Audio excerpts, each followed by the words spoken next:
Pues los viernes, más o menos a esta hora, abrimos este espacio, amplio espacio, a la cultura. Y sobre todo a la cultura de Soria, para ir conociendo a nuestros autores. Todo con Fernando González Córdoba. Don Fernando, bienvenido un viernes más. Muy buenos días, Raúl. Bien hallado, tanto tú como nuestros oyentes. ¿Qué tal estamos? Pues mira, vamos haciendo frente al bicho este que no es poco. Que no es poco. Eso es, vamos haciéndole frente y vamos manteniendo el tipo, sí. Bueno. Salud es lo primero. Y como tenemos mucho tiempo para estar en casita tranquilamente, un buen libro. Fernando, ¿eh? Un buen libro, eso es. Bueno, que los viernes intentamos acercarnos a nuestros autores sorianos. Y hoy vamos también a descubrir, aquellos que no lo conozcan, o a profundizar, aquellos que ya le conozcan, ¿en quién? ¿Sobre quién vamos a hablar? ¿Y con quién? Pues mira, Raúl, voy a presentar al autor que traemos hoy aquí, nunca mejor dicho, traemos hoy aquí porque vamos a hablar con él, vamos a estar hablando con él, pero le voy a presentar leyendo un poema suyo y así a lo mejor algunos de nuestros oyentes ya identifican de quién se trata y en cualquier caso, si no, pues a continuación tendremos ocasión de escucharle a él directamente. El poema es muy apropiado para este día, para estas fechas que estamos, porque lleva por título Febrero y dice así: en lo más crudo del invierno, cuando las ramas ateridas reciben el despojador latigazo de la cellisca, cuando el cierzo llega a los huesos y recordamos la luz fría que veremos al acabarse los inviernos de nuestra vida, cuando el aliento nace nube, cuando revela su hidalguía la quieta cigüeña de nieve que planta cara a la ventisca, cuando los charcos crujen rotos, pinceladas de brasa en tibia en el hielo de mis ojos, doble encarnación de tu sonrisa. Bueno, pues esto que acabamos de escuchar, Raúl, como digo, es un poema que lleva por título Febrero. Está sacado del libro Savia y vuelo, un libro que se presentó, publicado recientemente en el año pasado, el año 2020, presentado en la última Expoesía que se celebró este verano. Estamos hablando de César Ibáñez París, el poeta natural de Zaragoza, pero afincado desde hace muchos años en Soria y autor de un gran número de libros, tanto de poesía como de narrativa. Nombrarlos, citarlos todos, no resultaría, nos llevaría un buen tiempo, pero voy a citar algunos. En 1998 César Ibáñez ganó el premio Gerardo Diego de la Diputación de Soria y lo hizo con su libro La Máscara Blanca. En el 2004 su poemario Intemperies recibió el premio Ángel Martínez Baigorri. Creo que el 2005 se publica Cántaro y otros límites, premio Santa Isabel de Aragón, reina de Portugal. En el 2006, Églogas invernales, que obtuvo el premio Voces del Chamamé. En 2009, Los desvelos es un libro que gana, un libro de poemas que gana el Premio Internacional de Poesía Alonso de Ercilla y que, como cosa curiosa hay que decir, este libro se publicó, se hizo una edición bilingüe en español y portugués. En 2011, La Ruta de la Sed gana el Premio Blas de Otero Villa de Bilbao. En 2013, Invierno o Luz gana el Premio Aurelio Guirao.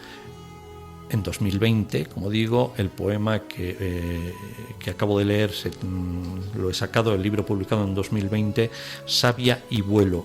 Creo que hasta el momento es el último libro publicado, aunque muy pronto me parece que va a haber novedades. Pero todo esto, Raúl, nos lo va a decir el propio César, con el que vamos a hablar. César, muy buenos días.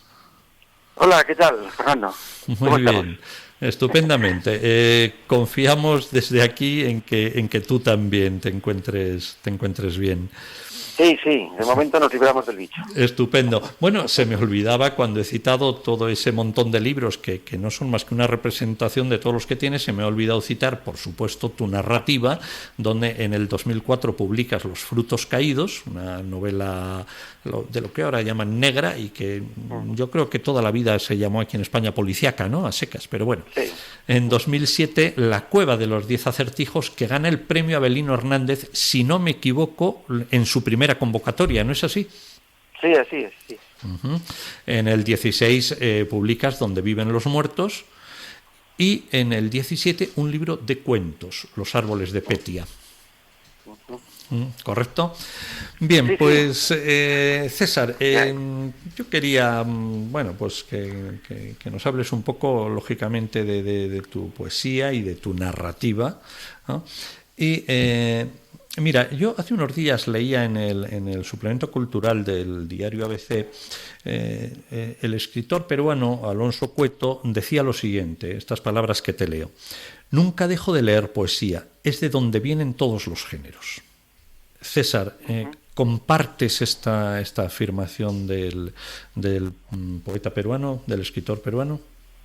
Bueno, digamos que es el género esencial, ¿no? Es decir, es donde la palabra está más depurada, está más tensa, es donde el autor tiene una mayor responsabilidad en relación con la elección de cada palabra, de cada coma, de cada silencio, ¿no? Y en ese sentido, pues es la literatura, digamos, más densa y más en estado puro, ¿no? Lo que pasa es que, bueno, luego el resto de los géneros pueden beber de la poesía o no, porque la verdad es que yo creo que una buena novela tampoco tiene que tener mucha poesía, ¿no? A lo mejor un buen cuento sí, porque el cuento es queda un poco ahí como en tierra de nadie, pero la novela y la poesía, yo tengo la impresión de que están bastante distantes, o pueden estarlo, claro, depende, ¿no? Uh-huh. Y en tu caso, César, porque bueno, hay muchos escritores, ¿no? Que efectivamente pues cultiváis tanto el género lírico como la narrativa. Hay otros que no, que hacen solo narrativa o solo lírica. Pero en tu caso, concretamente, César, ¿te encuentras especialmente más a gusto en uno u otro o simplemente son registros diferentes y bueno, hay cosas que te apetece plasmarlas a través de un poema y otras, en cambio, pues tiras de la narrativa? Sí, yo creo que es más bien esto último, ¿no? Yo soy un poco culo de mal asiento, o sea, no soy un poeta puro, aunque he hecho más poesía y empecé escribiendo poesía, ¿no? Pero he ido como transitando, ¿no? Por distintos caminos, por distintas opciones, por distintas posibilidades. Fermín Herrero diría que me equivoco porque no he encontrado una voz y he sido fiel a esa voz, sino que voy por ahí dando tumbos todavía a mis años, ¿no? Un poco lamentable, pero bueno, así es. Y cuando escribo poesía, pues busco esa exactitud, esa precisión, ese entronque en una determinada tradición también que me gusta, y busco la expresión, digamos, más personal, ¿no? Más subjetiva. En cambio, cuando escribo una novela, estoy queriendo contar la historia, ¿no? Y centrarme en historia, personajes, que cada uno tenga su propia voz, etcétera, etcétera, ¿no? Entonces yo no hago, digamos, novelas de poeta, ¿no? O novelas poéticas o prosa poética o algo parecido. Como digo, en todo caso en los cuentos, ¿no? Porque los cuentos sí que son un poco ahí como, no sé, un terreno ambiguo, ¿no? Y también resbaladizo, por cierto, en el que sí que caben elementos narrativos y elementos líricos en un momento determinado, ¿no? Pero yo a mí las novelas, con todo respeto, las novelas estas líricas, se me resultan un poco difíciles de leer, ¿no? Es decir, me da la impresión de que hay algo ahí como que no acaba de cuadrar. Sí. No sé muy bien por qué. El híbrido ese no terminas, ¿no? No me acaba a mí de convencer, ¿no? Y eso que hay algunas bien bonitas, ¿eh? Y en ese sentido, según lo que tú nos comentas, Fermín, entonces, quizá en la poesía hay que estar más atento, más centrado en el término exacto a buscar. Es mucho más importante que quizá en la novela, donde, bueno, como tú dices, vas más a contar una historia y, bueno, porque aunque en un momento dado no te salga la frase o la expresión tan redonda, a lo mejor queda como más disimulada en el conjunto de la novela que en cambio un verso mal construido. Claro. Sí, no, en la novela hay que buscar la exactitud, eso es evidente, la exactitud del lenguaje. Lo que pasa es que la poesía va más allá, porque ya no es solo la exactitud, sino que es también la sorpresa, ¿no? Ese adjetivo que parece que no pega, pero que en realidad es el que hay que poner, ¿no? O esa comparación que no es evidente, que no es obvia, pero que en realidad es la que en ese momento y en ese poema sirve, ¿no? Porque la poesía, si no tiene un punto de sorpresa para el lector, pues también está fallando algo, ¿no? Mientras que a lo mejor en la novela lo que debe sorprender al lector no es exactamente el lenguaje, sino a lo mejor pues en un momento determinado un giro del argumento o un enfoque de un personaje o la creación de ese mismo personaje, ¿verdad? Mira, citabas tú hace un momento a Fermín, que no hace mucho pasó también por estos micrófonos, y él nos comentó, cuando estuvo aquí, decía que la poesía, decía, es ante todo el ritmo. Ante todo el ritmo. Claro. Y claro, música y lírica, por tanto, parecen estrechamente entrelazadas, ¿no? Entonces, de hecho, fíjate, en tu poemario Intemperies, repasándolo yo no hace mucho, veía que tienes títulos como Bach, violonchelo, vals, y dejo que sea Mozart, por ejemplo. Es decir, mucho poema musical, nunca mejor dicho, ¿no? Sí. Sí. Claro, bueno, son dos cosas distintas, ¿no? Una es que efectivamente la poesía nace como música. La poesía popular más antigua son letras de canciones, claro, o sea, aquellas jarchas, ¿verdad?, que descubrieron los filólogos hace unos decenios, pues en realidad eran las coplillas que cantaban las chicas mozárabes y que les gustaban a los poetas musulmanes y a los poetas judíos y las introducían en sus textos, ¿no? E incluso pues probablemente la poesía culta más antigua, pues los textos de Safo probablemente también eran letras de canciones, ¿no? Por lo tanto, poesía y música van unidas y si esa unión la quitas por completo, la separas por completo, pues evidentemente has quitado un pie fundamental en la poesía y cojea, eso está claro. Otra cosa es que, claro, la musicalidad de la poesía evoluciona como la de la propia música, ¿no? Y no es lo mismo pues Mozart que Debussy, ¿no? Pues del mismo modo, pues no es lo mismo un romance viejo del siglo XV y un poema del siglo XXI. Pero si renuncias al ritmo, si renuncias a alguna forma de musicalidad, pues yo creo, y estoy de acuerdo totalmente claro aquí con Fermín, que te cargas el poema. O sea, en realidad no hay poesía. Has quitado una pata de la poesía fundamental y por lo tanto, pues bueno, dejas algo que se puede parecer a la poesía, pero que ya no es poesía en realidad. No es poesía. Y bueno, y esto otro es dedicar poemas a temas musicales, ¿no? Sería un poco otro elemento, otra cosa diferente, ¿no? Yo lo he hecho alguna vez, últimamente menos, pero en ese libro que citas efectivamente hay unos cuantos poemas con temática musical. Y en cualquier caso, además, así como la narrativa, efectivamente, un cuento, una novela está hecha para leerla tranquilamente, ¿no? El poema en realidad está escrito para ser recitado. Es decir, por tanto, requiere ser leído en alto y sentir, el propio recitador tiene que sentir el ritmo de ese poema, el propio recitador y, por supuesto, todo el mundo que escuche ese poema. Claro.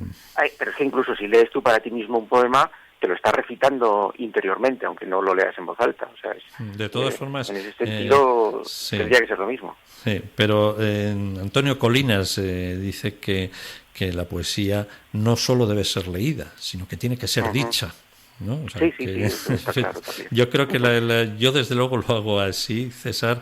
La poesía me parece a mí que hay que leerla en voz alta. No quita que en un momento dado leas un poema efectivamente para ti, pero en líneas generales yo creo que en voz alta, ¿no? Muy bien. No, a mí me parece perfecto. Hombre, yo leo poesía, claro está, no me pongo aquí yo a molestar bueno, a la familia y a los vecinos, no. pero en cualquier caso tienes cuando se recita bien, evidentemente gana el poema, o sea, el mismo poema, sí, yo lo sí. leo, digamos, para mí, y un buen rapsoda, ¿no? Un buen actor, por ejemplo, hace una versión claro. y se encuentran más matices, más elementos muchas veces, ¿no? Sí, eso. Habría que hacerlo más, sí. Bueno, César, pues mira, el tiempo que tenemos es limitado, por tanto tenemos que dejarte ya, pero yo te emplazo a que nos vuelvas a acompañar la semana que viene, porque bueno, pues nos gustaría que sigas hablándonos de tu poesía, de tu narrativa, en fin, de tus próximas publicaciones. O sea que, si te parece, nos vemos el viernes. Sí, muy bien, y me dejarás recitar, ¿no? ¿Sí? Por supuesto. No te dejaremos recitar, César, es que te lo pediremos. Muy bien, que lo hagas. Muy bien, pues nos vemos el viernes, César. Muy bien. Adiós. Pues el próximo viernes estaremos con nuestro protagonista, con César Ibáñez, y nos acompañará Fernando, en víspera de los enamorados, Fernando, Será viernes 12. Enamorados de la poesía, de la cultura en general. Eso es. Vamos a hablar de amor, y cada uno enamorado de quien sea o de lo que sea. Eso es. Feliz semana, Fernando. Gracias. Igualmente, Raúl. Buenos días.